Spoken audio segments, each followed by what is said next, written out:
Daisuke Samejima is a Japanese artist that pioneered the idea of flatball, a photorealistic painting of suburban scenes painted on a spherical surface. Now, I don't have any talent when it comes to painting, and for some reason a lot of people think this guy doesn't either, that he's faking it, but judging by some of his other non-spherical artwork, I choose to believe it's real, that he really did paint these flat balls by hand. But those no-lifes on Reddit do bring up a good point. This kind of thing would be super easy to fake, so I did just that. I recreated my own version of flatball. And for practical purposes, faking it does give you much more control, because at any point you can swap out one painting for another, you can freeze this, reorient the sphere, and continue the shot, and of course this works with balls of different sizes. So how did I rip off Daisuke Samejima's art? Can you do the same thing at home using only free software, and is this finally a valid excuse to buy some spray paint without doing anything illegal? All of this and more coming up right now.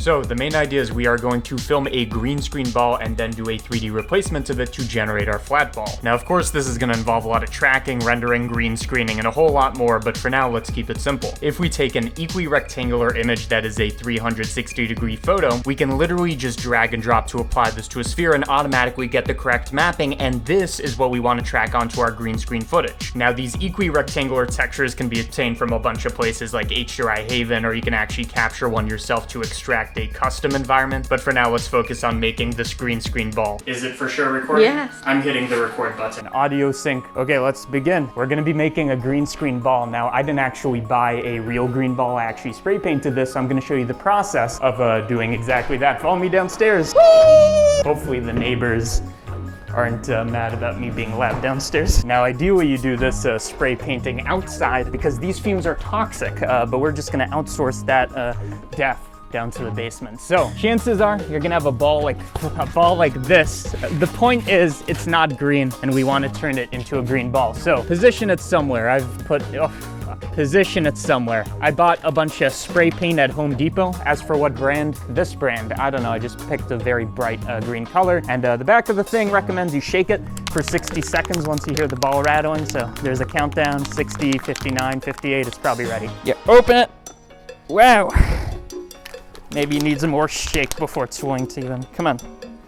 There we go. You just want to apply this from a couple inches away, and it's just like spray paint, except we're not graffitiing. Get a zoom in on that.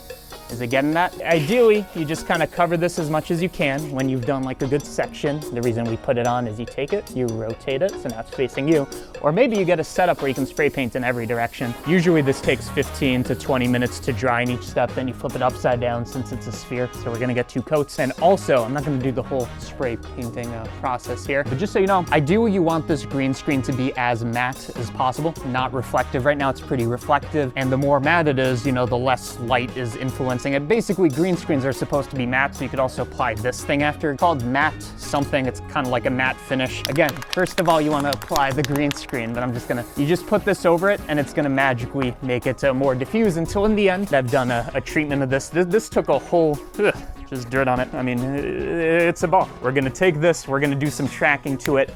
Let's go. Okay, amazing. We have a green screen ball, which by the way isn't like perfect because of the spray paint, though since this is meant to be like acrylic paint anyways, what we're like putting over this, it's fine that it looks inconsistent. It's actually a good thing. But now that we have this green screen ball, we can put a bunch of trackers on it, track the thing, and put whatever texture we want on it. But again, we want to do a equi-rectangular image texture, and the question is, if we don't download it from HDRI Haven, how do we make our own? Well, simple answer is if you're using a phone or something like Google Street View, you literally just point it and then it will direct you until you finish the photosphere. That's the easy way to do it. But if you want higher image quality, like using a DSLR and a tripod and all this, you're gonna have to use some software. So first of all, you're gonna have to go outside, set down your tripod, take pictures of every direction until you have full coverage. And then for the software, typically people use something like Photoshop, which is paid, so I'm not gonna recommend it. There's also dedicated stitching programs that cost somehow even more, even though that's all they do. Also paid, not gonna recommend it. So I did a ton of searching on the internet, and I did find a open source free solution called Hugin or Hudgen, or I don't know how it's pronounced. Point is, it's open source. You just drop in your photos, you click a line, there's not really much to it, and it gives you a free equi-rectangular texture that you can actually control a bunch of stuff with, but doesn't take a rocket scientist to run Hugin, so that's what I'm gonna recommend for making that environment texture of wherever it is you got your capture photos from. But now that we have our equi-rectangular texture environment, we're literally just gonna paste that on with the tracking, do a bit of green screening to get the fingers back over, a tiny bit of compositing blending to get the shading and all this back in, remove the dots, and then we have, you know, what's essentially a finished result. Now, does it look good? Well, that's kind of up to you to decide. I think it looks pretty good. I'm gonna play a montage of them in a second, but I mean, that's the essence of the project. I was just trying to copy this artist thing. I mean, I made some flat balls, it's done. So as always, I've been CG Matter. You've been you.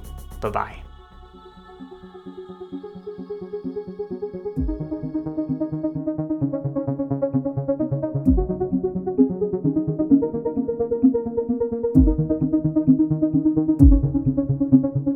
Hopefully I can get this whole video on a sphere thing working because I thought it'd be funny. But anyways, this video is sponsored by Skillshare. And Skillshare is a online learning community with thousands of courses going over stuff like 3D animation, design, photography, basically things that I'm sure you're probably already interested in since you watch these videos. Additionally, they also have online workshops, so in some cases you can work alongside simultaneously thousands of other people that are doing the same workshop as you are at the exact same time. And the premium membership of Skillshare not only is ad-free, which is the case, but you also get access to premium courses, and one I want to recommend is how to make merch with Draplin. This is a premium course that is not only about graphic design, which there are plenty of on Skillshare, but this is also about a business approach. How do you take a single design and make it for a bunch of different merchandise, like pins, t-shirts, all this? So it's not only, you know, the design kind of logic behind this, but also marketing. Watch that course and all other premium courses when you get the premium membership of Skillshare, which is already at an annual subscription of less than $10 a month, but I'm here to make that deal slightly sweeter. The first 1,000 of my subscribers to click the link in the description can get a free trial of the premium membership of Skillshare, so